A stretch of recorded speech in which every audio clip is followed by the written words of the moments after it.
Wolf, we have confirmed that Secretary Pompeo will be in Pyongyang this Sunday. He will meet with Kim Jong-un then and will try to lay the groundwork for a second summit between President Trump and Kim. But tonight, we're also learning new information about Kim's stockpile of nuclear weapons, which shows no signs of diminishing, even as the two leaders keep praising one another.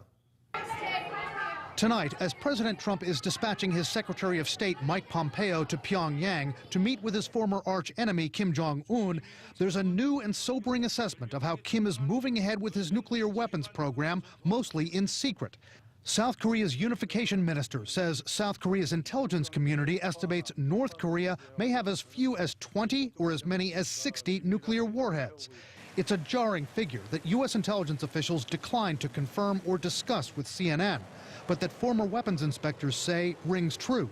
What is your own estimate based on the plants you think they have? Yeah, our conservative estimate, based on that they may or may not have a second enrichment plant in addition to Yongbyon, is North Korea has about 15 to 35 nuclear weapons. But former UN weapons inspector David Albright, whose firm tracks North Korea's nuclear program, says if, as he suspects, the North Koreans are operating a top-secret uranium enrichment plant called Kangsong just southwest of Pyongyang. Our estimate goes up to about 25 to 45. Kim's regime has never acknowledged that secret plant at Kangsong and hasn't recently allowed inspectors into the country, despite all the diplomatic niceties with President Trump. Is Kim secretly racing ahead with building his nuclear arsenal while shaking the hands of the president and his Secretary of State? There's no evidence that he's racing ahead. I would argue, based on what we see, it's the same level of operation that it's been for the last couple of years. But North Korea has not been forthright about what its nuclear capabilities are. Albright says at this pace, even while he talks with Trump, Kim can still produce about 3 to 5 nuclear bombs a year in secret.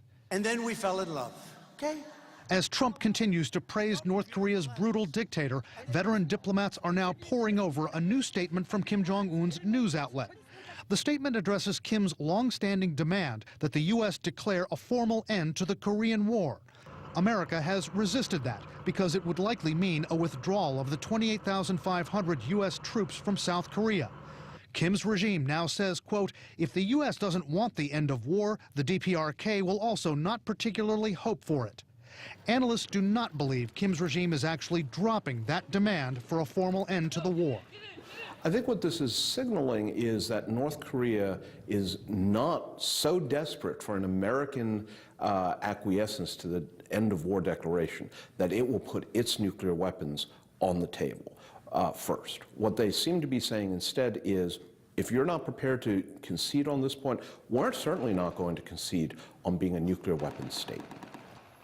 Analysts say if the U.S. ever did agree to an end-of-war declaration and the pullback or withdrawal of U.S. forces from South Korea, that America would first insist that the North Koreans pull back many of their troops, their missiles, their artillery pieces from that border region, something that Kim Jong-un's regime would, at the very least, be reluctant to do. Wolf? All right, Brian, thank you. Brian Todd reporting. There's more breaking news.